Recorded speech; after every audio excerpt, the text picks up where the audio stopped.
Gunung Emas adalah kekayaan yang dikumpulkan para kurcaci. Sekarang, diambil alih oleh naga terakhir yang bernapas api. Dan obsesi Semaug terhadap emas adalah yang terbesar di dunia. Ada banyak emas, tetapi bahkan tidak bisa menghabiskan setengahnya. Sudah 60 tahun sejak itu tergeletak di tumpukan emas, tidak makan atau minum. Itu tidak akan membiarkan siapapun menyentuh harta yang telah dicurinya. Siapapun yang ingin datang ke sini akan dibakar oleh api. Baggins adalah orang pertama yang menginjakan kaki di lemari besi emas ini. Lihatlah harta karun berupa harta karun emas dan perak yang terbentang. Baggins kaget. Setiap gerakan kecil akan menyebabkan koin bertabrakan satu sama lain. Suaranya sangat menyenangkan. Baggins mengendalikan kebisingan, karena takut membangunkan naga raksasa yang tidur di sini. Karena sasarannya adalah Arkenstone yang berharga.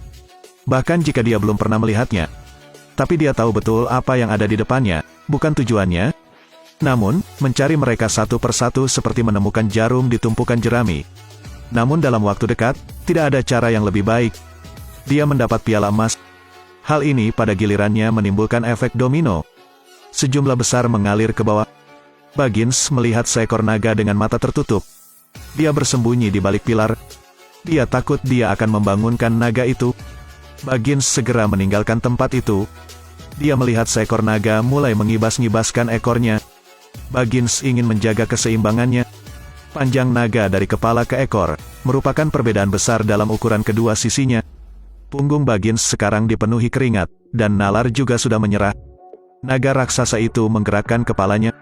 Baggins tetap tidak bergerak, berharap pihak lain hanya bermain-main di tengah malam. Lalu dia melangkah mundur. Tapi dia tidak bisa menyembunyikan suara gemerincing jarum. Sekarang setelah naga raksasa itu terbangun, Baggins bersembunyi di balik tumpukan koin emas kecil. Tapi naga itu sudah mengetahui keberadaannya. Baggins mengeluarkan cincin ajaib itu lagi dan meletakkannya di jarinya. Meskipun Semaug tidak dapat melihatnya, dia mencium bau aneh di udara. Naga raksasa itu telah menunjukkan dengan tepat lokasi Baggins. Pencuri itu. Aku menciummu. Kamu ada di mana? Hanya orang bodoh yang akan menjawab. Baggins kabur, meski tubuhnya tidak terlihat. Namun suara langkah kakinya masih cukup membuatnya dikejar oleh Semaug.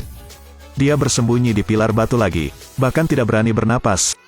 Tapi Semaug tidak sesederhana itu. Tampaknya ada hubungannya dengan cincin ajaib. Baggins merasa memiliki harta karun dengan atribut gelap. Naga itu semakin mendekat, dan Baggins merasa kepalanya sakit.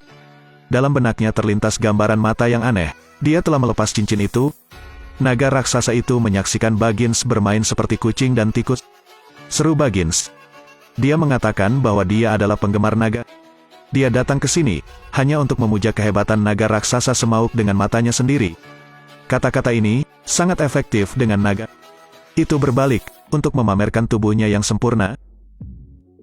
Sepertinya Semaug telah sendirian selama 60 tahun. Saat ini ia benar-benar membutuhkan seseorang untuk diajak bicara. Baggins mengucapkan setiap pujian yang bisa dibayangkan. Cobalah untuk menunda waktu. Secara kebetulan, dia melihat Arkenstone bersinar terang. Jadi dia berbohong bahwa keluarganya tinggal di kota di wilayah danau. Tidak ada hubungannya dengan para kurcaci. Dia kemudian mendekati Arkenstone, ingin mencurinya. Namun Semaug menyadari niatnya. Anda pembohong dan pencuri. Kamu berbicara dengan sopan. Dia tidak berpura-pura lagi. Dia mengambil permata itu dan berhasil melarikan diri. Tapi naga itu mengambil langkah ringan, harta karun itu berguling menuruni gunung koin emas. Segera, kedua belah pihak bermain-main di istana. Naga itu menjatuhkan pilar batu besar itu. Seluruh gunung berguncang.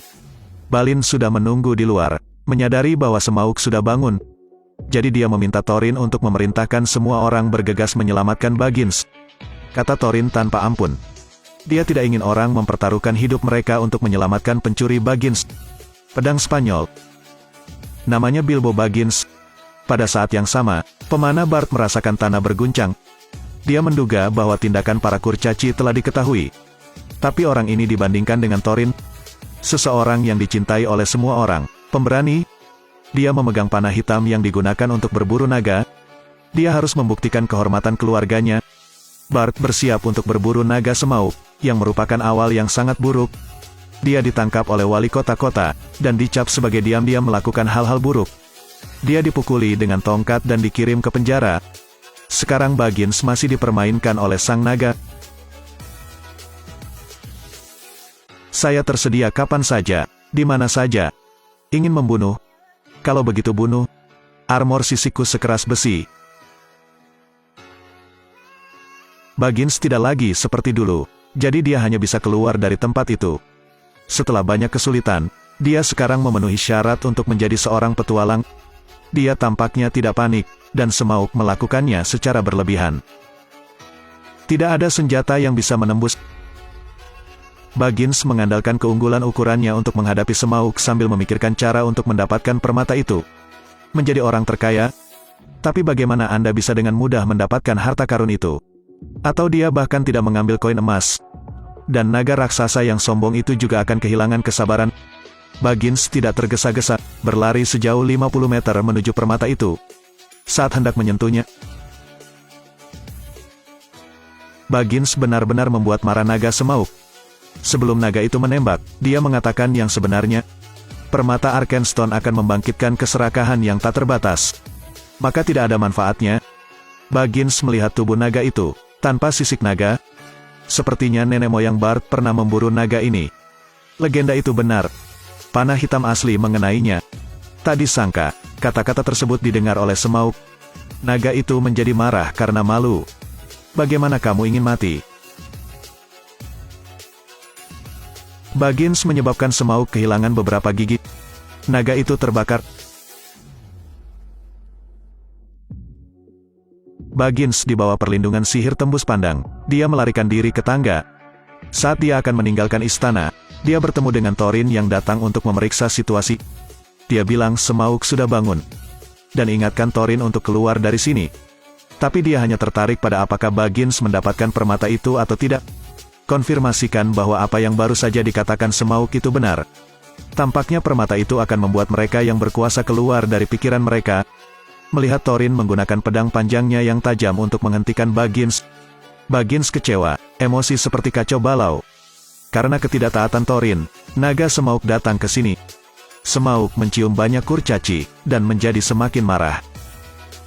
Tidak sesopan saat bertemu Baggins. Itu meludahkan api ke arah mereka. Istana berubah menjadi lautan api. Untungnya semua orang lari ke pintu belakang istana untuk melarikan diri.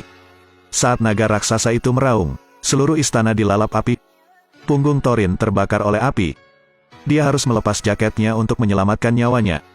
Tapi pemandangan itu mengejutkan semua orang. Tubuh kering menumpuk di atas satu sama lain. Mungkin, di masa lalu, ketika orang-orang suku ini melarikan diri, jalan di depan diblokir. Thorin melihat pemandangan menyakitkan di depan matanya, dan akhirnya hati nuraninya tertusuk. Kali ini, dia ingin balas dendam.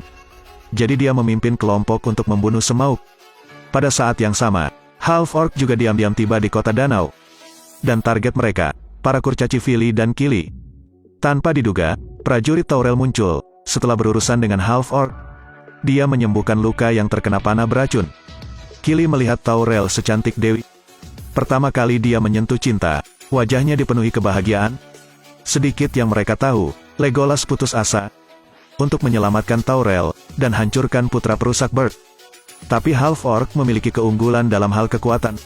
Selama huru-hara, Legolas tidak dapat menyentuh sehelai rambutnya. Tapi Legolas sama sekali tidak lemah. Dia tahu Thorin tidak ada di sini, jadi dia memanggil seseorang untuk melawan Legolas. Setelah melemparkannya ke dua pria, dia pergi. Legolas menyingkirkan dua anak laki-laki kecil. Kemudian bersihkan darah dari lubang hidung Anda. Semakin Anda memikirkannya, semakin malu Anda.